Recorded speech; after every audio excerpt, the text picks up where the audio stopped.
hard discussion. There we go. Okay. So what we do is in the database file, or in the database eLearn, we have two files. The first one is under source and other code. This is the web server. Let's find out where yeah, it's not finding, or is that it? You should have a lot of stuff. Yeah, I'm not sure that the USB port works. Well, it does for the, Is it the one under here? could be. Could be.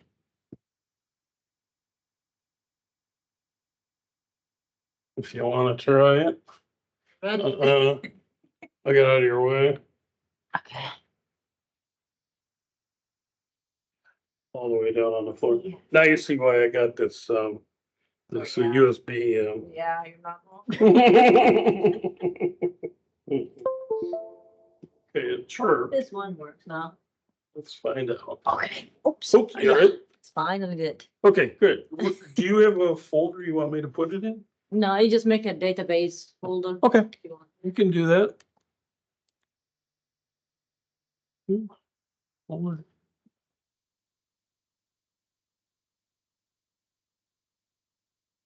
Okay, so we'll go into their database folder. And what we're going to do is take this file. This is a zip file, and I'm just going to download it. And then I'm going to take this create databases file, and I'll download that too. And then what we can do, this is yours. Let's minimize this. Let's go into here. Let's go to downloads. Okay, so what I'll do is let's copy this to your database, and we'll copy this to your database. We'll rename it so you don't have the, we'll rename it so that you don't have the yeah,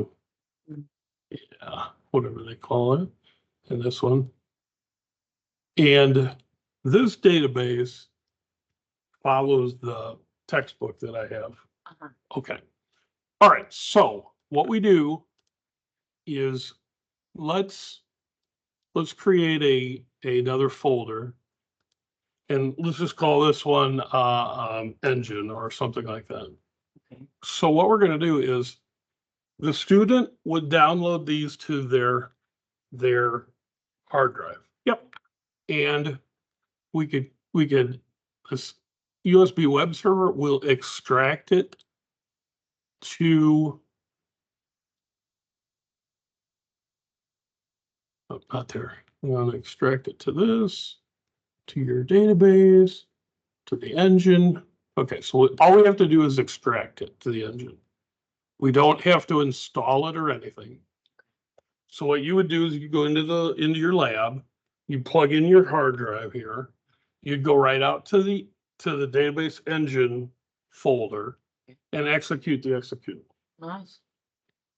They have to, if you're going to use this in class, they have to allow PHP scripts. In the in my office, they don't.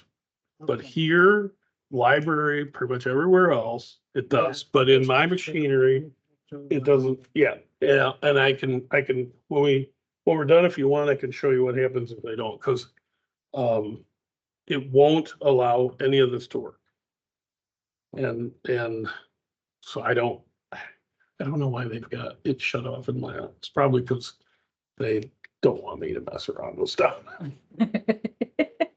I was going to have Frankie fix it, but then I just brought my laptop in and did everything on my laptop, or I come down to the lab. I just can't run any of this while it's in my office. And it takes forever to extract. But they're going to have like an external drive every time, or external or whatever. Yeah, because that way they could take it home with them. Or if you want to put it on, if they have a laptop or something, they want to put it on there, they can put it on that as well. But this is designed for using a jump drive. So they can take it home anywhere they've got a Windows application or Windows machine. Library, here, any of the labs. They can take it home and use it on their PC. So that way they don't have to mess around with installing or anything. That's why you're just extracting it. All right. So now, if I double click on USB web server, it will now need you to pick a language. Pick one where you have to redo all this because it only asks you one time. And if you pick Chinese or something, this will all be in Chinese, and you'll have to delete it and extract it all. Okay. Now what it's done is it has set up an Apache web server and a MySQL database on this drive. If the green checks are not lit, if the green checks are lit, it's running. If they're not, you got a problem. You got to figure out what it is. Okay. And so then when you're ready, click on this PHP my admin. And the first time you run it, it takes forever if you don't put the little slash in there. Okay. This is the address that you need. Okay. All right. Let me do this for the video. This is the address that you need to put in there. This is not secure, not robust, strictly for students. Don't try to make this into anything else. Tell your students this, because here's the username and here's the password. Okay. If they change the password, they're on their own. Okay. The idea behind this is, as long as they're in a class, they're going to do work on this database. And then when they're done, they click on the big X and it'll shut everything down, and then they can take their jump drive out. It encourages them to not do anything more with this besides, that there'll be a student who gets a hold of this and says, I could put my internet business on here, right? There's no security on this thing. While it's running, it doesn't have it. It's not robust at all. It's just connected. So that, it just made it so that the Apache will open up and run on 8080. Okay. As long as they let port 8080 through, you should be good on it. And they allow PHP scripting on it. And so now what I've got is, this is the outer shell for the MySQL database. I need a database, so I'm going to import. I'm going to find the file. And in this case, we'd use the create databases. Okay. And I'm going to go. And I wait. So what type of file it accepts? Like It's a SQL script. okay. And it's got a drop, starts off with drop databases, and then it builds. So anytime that you want to rebuild these, if you accidentally, like one of the things we do when we get into chapter 5, which is update data or update the table values. First thing we do is we run an update statement without a where clause, which then goes through and it takes all of the invoice information and updates it to today's date and changes the values on all. A tragedy. So then they have to go back and re-import the database, and that'll clear it off. And that'll make it all brand new for you. Once we've got that, click on AP, and now you have these tables, and you can access it. You can display it. If you want to actually write a query statement, just go into SQL. This does not store the queries. So what I have them do is I have them create an SQL file and just copy all their chapter homework into that. So for instance, in my case, if I go up to triple ET. And I can give you a copy of this too if you want. I've got a bunch of these things. Homework. Nope, that's not. I've got a bunch of databases too. Lecture. That's not going to get you much. Assignments. Here's all the assignments that I've given them, and some of the time they have a SQL file that actually, no, that's not this. There's a cheat sheet that tells that gives you the code for all the queries. For instance,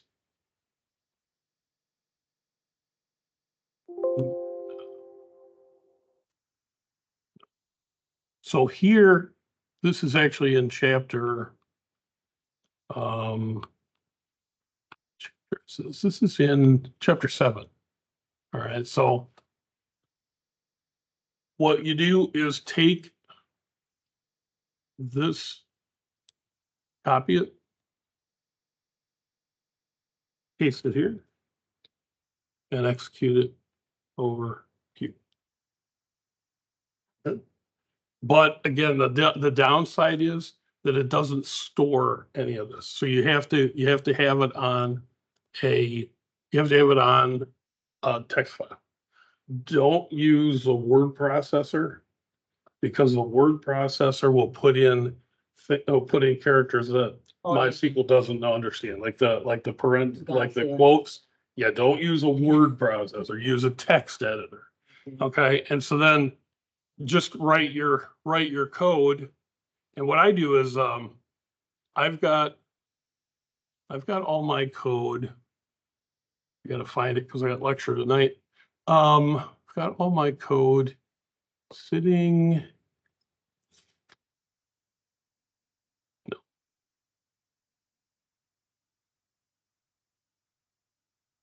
Nope. Nope. Lecture. Okay, so here's lecture chapter 3. Okay, and chapter 3 is single table selects. So we're just using the in clause, a subquery here. So we're just using the in clause. And then we go down here and we're messing around with Washington, D.C. And then we go down here a little bit, and this is where we show them how you can goof up your query if you're not paying attention to the or clause. So so I've found everything that's in Washington, D.C. But if I was to take this, parens out, watch what happens if I take the parentheses out.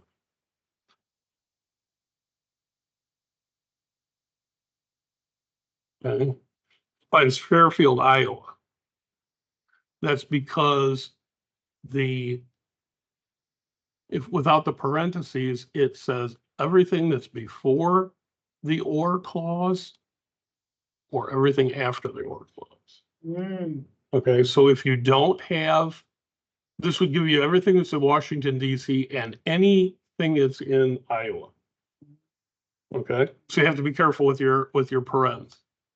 This is something that when Patrick talked to class for me that one night, he didn't teach them the right join condition. Chapter 4, he didn't teach them the right way because he didn't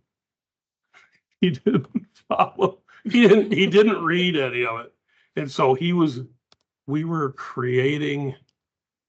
Let's see, that may not be big enough. Let's see. We were creating. Nope, that's not it. These are where we have multi-table selects, and he didn't do any checking, so he didn't remember the join and on clause. So he put the join condition in the where clause, which works until you don't get your or condition correct. And so what we did is we showed him how the join condition was on one side of the or clause, and then a different condition was on the other side of the or clause. And so we were expecting 15 results, and we got 135,000, something along that line.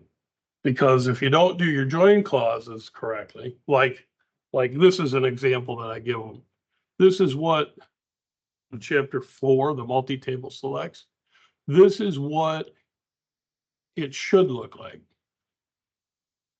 Okay, I've got 118 total. That's what I was expecting.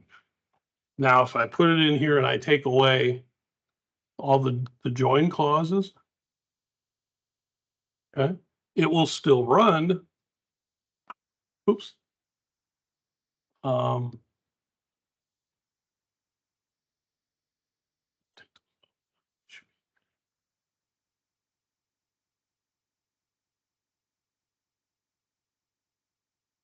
Without the join clauses, it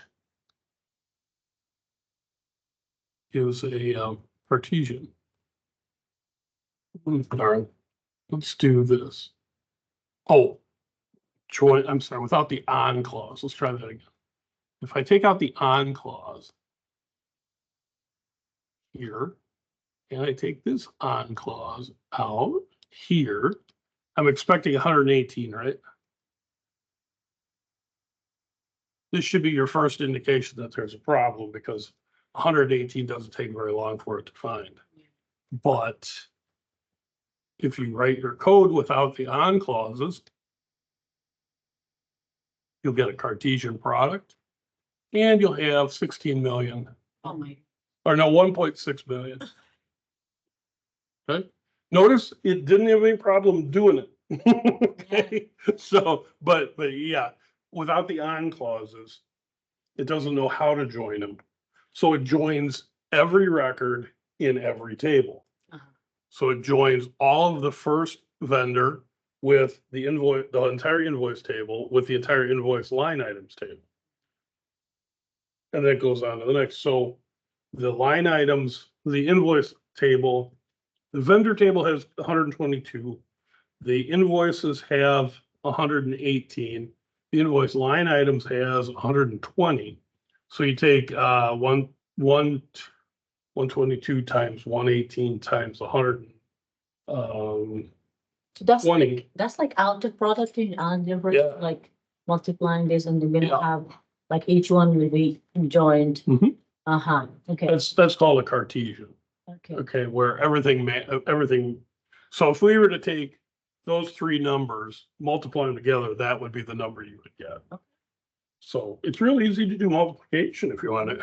No, But- I just, I similar, like, that came to my mind, like, when you do the multiplication, you do arrays. Yep. So you find yourself like each element will be multiplied with this, Yep. with all the elements, and then the second element. So it came to me like, this is exactly Right. like this. And the way that you avoid that is the on clauses. Because that tells it how they are, When they are equal, you put them Yep, together. that tells it what the connection is. Yeah. Now, if they've got the column named the same, there are other ways that you could do it. Why can't I find? Well, here, we'll do this. You can get to this if you want to, from wherever you are in the library, all the way to the bottom, not this one, in the, look for my name, look for database concepts, lecture notes, and here are notes from all my lecture. I don't show them that until later on, but yeah, that way, if you are, rather than give you, I mean, you could get into this from anywhere, and there's no homework for chapter 1 of the book, chapter 1 or 2 of the book. We don't have any homework for 3, 4, 5. After 5, we do the midterm. And then 6, 7, and 9 are, these are aggregates. The summary is an aggregate, is a review of aggregate functions. This is subqueries. And then these are other functions like date and time functions. And there's a ton of them out there. And then if you wanted to create the tables and indexes, you could look here for it. And so this is available to you. You just got to go into the library and you can get there from outside, and Yeah. feel free to use that. Thank you. Yeah, no problem. Okay, now when we're done, now what have you got for me for questions right now? Are you using the MySQL textbook that I have? You know, I didn't have even time until today. Okay. To sit down and do that stuff. So I'm planning to look at my SQL book that you Okay. gave to me, because it seemed like simple and I can follow, especially Yep. the assignments and stuff like that. Yep. Probably I'll use that. Let me give you one more thing. Mhm. Invoice sample with markup. We'll download this and we'll copy it to, this is, where's your drive? No, I don't want to do that. This is your engine. And so I need to get into mine. What this item that I just downloaded gives you, internet invoice sample with markup. We'll copy that over there. And then what this is it's a PNG file. What's going to open up? PNG we can open with Paint.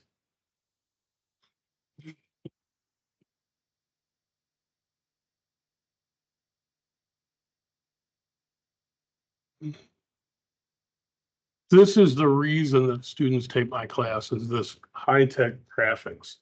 Okay, I know that is. What I did was I projected this and then, oops, I don't want to do that. Undo, there we go. Okay, so I wouldn't use Paint for this, but I can't think of anything else. How do I move this? Anyway, this is an invoice. The database is accounts payable. Okay, so accounts payable has vendors and it has invoices and invoice line items. And then it has what's called the general ledger account table. And that's how the machinery would actually keep track of this data. So this is a good setup. I have a one-to-many relationship between the vendors and the invoices. And then I have a one-to-many relationship between the invoices and the invoice line items table. And if you look, I don't know how to get this out of the way. There we go. Here we are. Okay. In the invoice record, in the vendor record, the vendor for Wells Fargo is number 96. The vendor or the invoice record for this, the invoices table, the invoice ID is 12 and the vendor ID is 96. Okay, and then there's 4 records that match that. Okay, and that'll tell you these 4 items are in that table. Okay, here's the links down at the bottom. So if I were to look at this, okay. So if I were to look for vendors, and then I do a search, vendor ID is 96.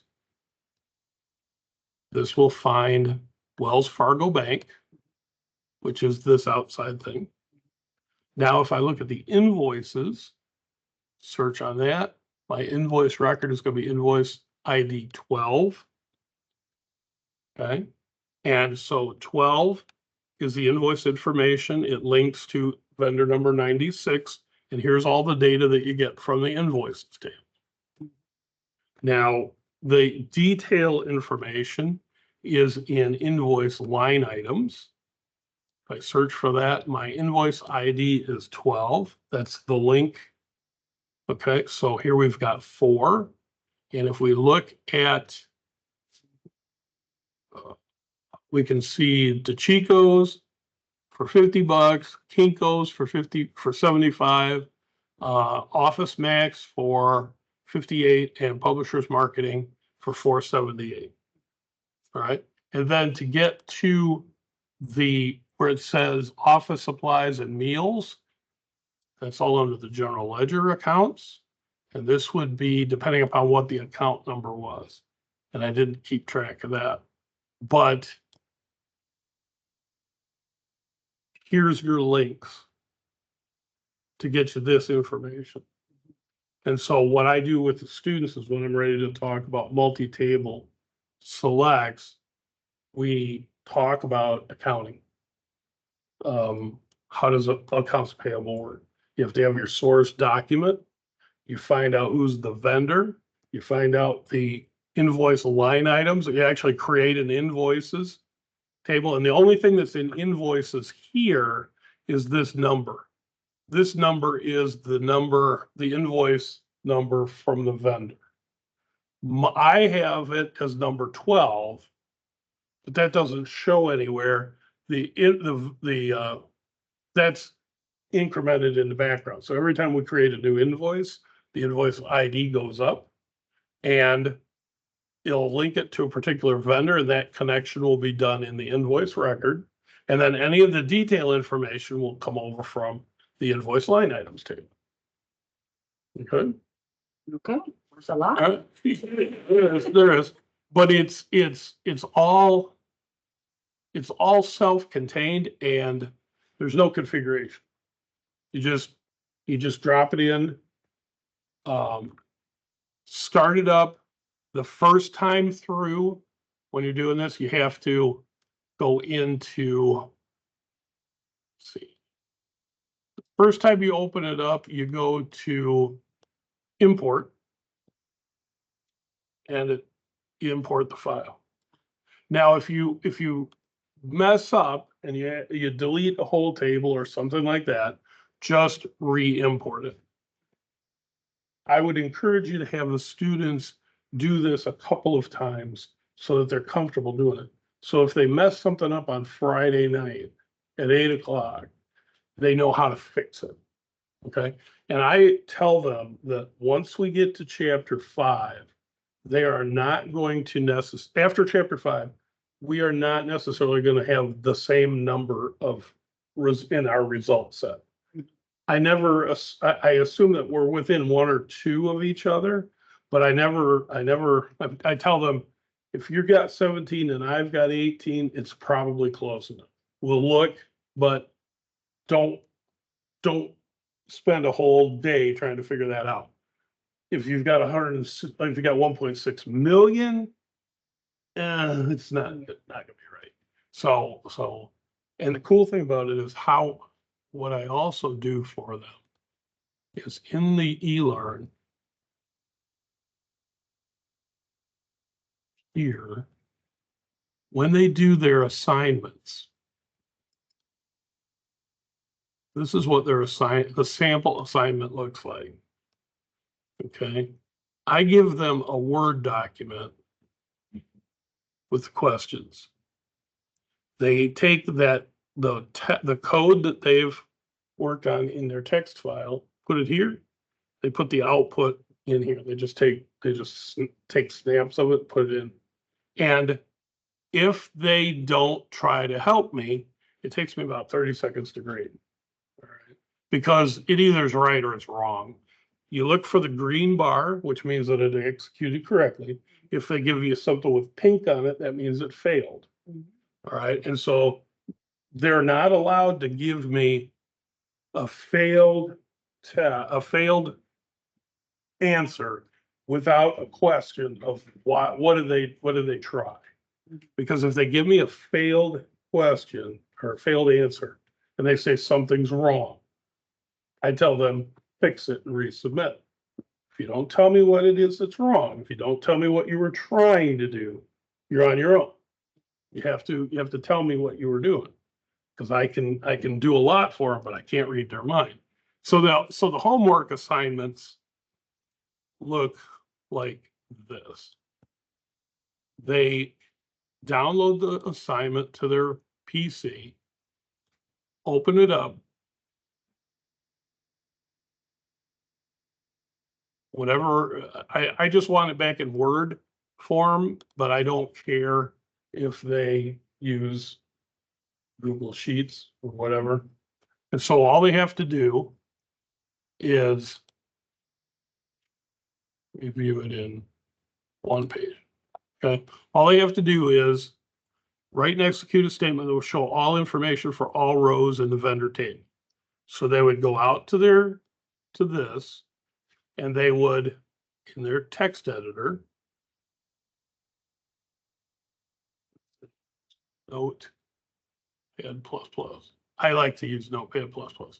So for question number 1, it would be select star from vendors. All right, and so then what they would do, and I want them to the white spaces for me and you. I want them to set it up this way so that it's easier to debug. The machine doesn't care if you put it all on one line, but I want it this way because I want to be able to debug it. If I had an and condition, I would have condition 1 and condition 2, and I like to have them set this way. Okay, so it's easier to debug. If I have an or condition, I make them do this. All right, because it's easier for me to find the parentheses that have to be around. All right, so, and this is the way that I made my programmer's code. They had to have it this way, or I'd send it back to them and say, set it up the right way. So if they were like for instance, they also have to put the table name, vendor ID, vendor name. Okay, that would be the way that I would want them to post that to me. And the reason is I want them to get in the habit of putting that table name, which is optional if you only have a single table query. But leave it in there because eventually you're going to have join invoices on vendor ID equals invoices vendor ID. All right, and so then if they had something like invoices total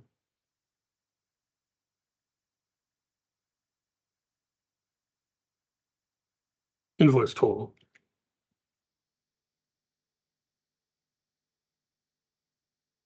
Okay. That would be good code. But they've already gotten used to the idea of putting the table names in there. So that way they won't have to shift gears. And so then what I would have them do is in the Word document, okay, this show all the tables for the vendor's table. So this would be all the information. So it would be a star. And then I don't need the join condition. Okay, and so I just put a semicolon there. So this would be in their Word document. This right here, right underneath where it says this should show. Paste it. Okay, and then over here, SQL, and run it. And then all I have them do is give me, let's see, it's what is the, yeah, well, I like the snipping tool, but what I'm gonna use, let me use the snipping tool here. Snip. Okay, so then what I do is I just have them, they need to snip off a chunk of it. I need to see this line and some of the output, not a lot. And then they just drop into Word, and underneath their code, they drop that. All right, and now the fact that they're not going to print it out, I'm not going to print it out. So the fact that this goes to 20 pages long or whatever, I don't. Yep, and this way, if everybody turns it in, it's just quick as could be, because the you get the total that they found, Yes. and you get the green bar. And when you get further along, you won't be able to see all of the code. So that's why I make them put this code in the assignment. Okay, and that just is copy and pasted from, they're gonna have to copy and paste it into PHP my admin.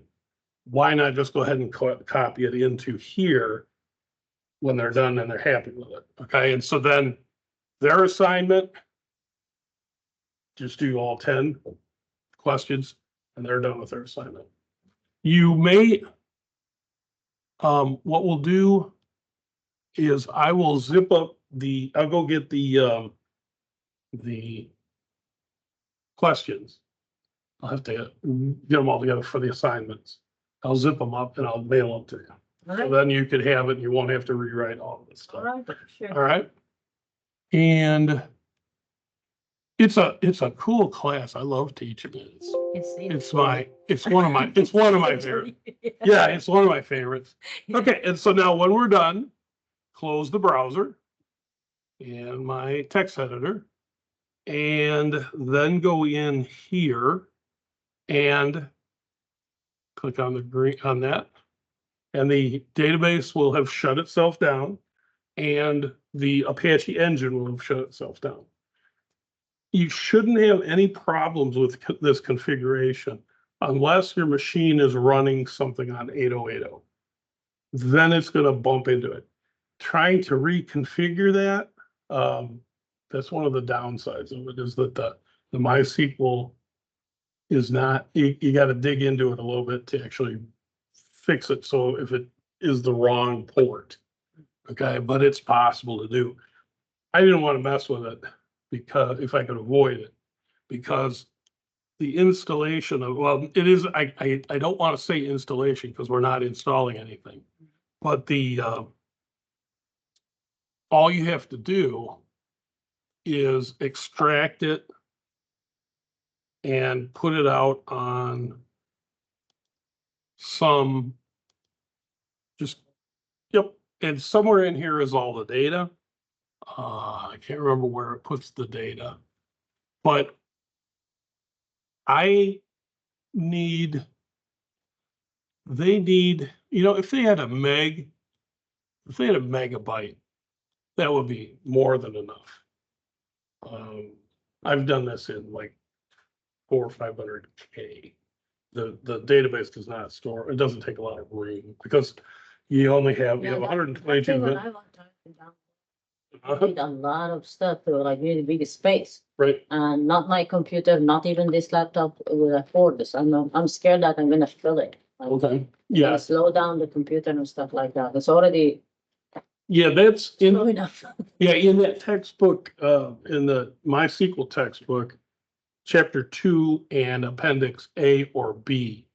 Appendix A for Windows users, appendix B for Macintosh users.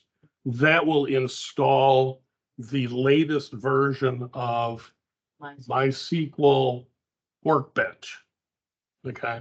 And then Workbench is Workbench is production level quality. This is not. Okay. And Workbench, your interface with it is different than what you've got here. This is much, this is very simplified, very simplistic. And again, emphasize with you that there is no security on that. If they shouldn't tell the outside world that they're doing this. I don't know that anybody could actually get into it, but I don't know all the weaknesses of a 5-year-old Apache installation. The problem with this and why I'm still giving you this 8.6, I don't know whether the person who wrote this died or moved on to something else, but it's not being supported any longer. So the newer version of MySQL, we're going to have to Patrick and I are gonna work on this, probably over the summer. We're gonna have to upgrade what we're doing because 8.6 or I mean, the version of MySQL is quite old and starting to show its age. And some of the things are in the text. What I found is the new, because they say go to mysql.com or something. Mhm. I went there, this is, the only one that is showing is 8.3. Mhm. Oh, and then there is also, like the videos talk about like 8.026 or something like that. I said, okay, so mine is new, so let me download that. Right, yeah, no. Yeah. And Yeah. I stopped because just download the software, and I said, okay, let me start installing because I was trying to follow that. I clicked and like, it's completely different, and it says like, if you're not seeing this, that means your computer is not ready for this. And I was looking at a lot of spaces that is needed. Let me go to Mr. Database. You have the MySQL textbook? Yeah, I have. And did you follow chapter 2 on that? I told you, I just Is today. that what caused the problem for you? No, basically, I didn't look at anything, even my book, I didn't look at it today. I said, let me sit down and do something about it. I Yeah, need because I got to teach you, right? Yeah. When do you start? When does your class start? It's 20 something next month. Oh, okay, so you got second Second semester. semester. Yeah, the textbook between chapters 2 and appendix A for Windows, we'll walk you through it and get it downloaded and installed. Okay, I'll look at Fine. I'm using the PHP MyAdmin because it's pretty. The one that you're going to install is robust. It's not as pretty, but it is the release version that MySQL is using. There won't be a PHP component to what you're doing. The only thing that I'm using the PHP component for is to display the pretty screen. Yeah, Because it's user friendly. Yeah, because what you're gonna get if you don't use Workbench, if you try to use the SQL database, MySQL database raw, you'll get a command line interface. Mhm. And ain't one of these people gonna be able to handle that. I mean, that's just not, they're not ready for that. Okay? Yeah. Question? Well, it's fine until now. All right, let me let you disconnect it. And what I'll do is I'll get the video to you.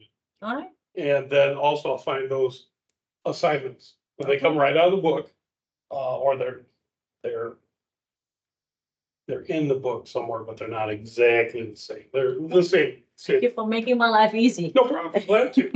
Yeah, this can be a fun class. Well, I will try to enjoy that. Yeah, try to keep it in mind. Yep.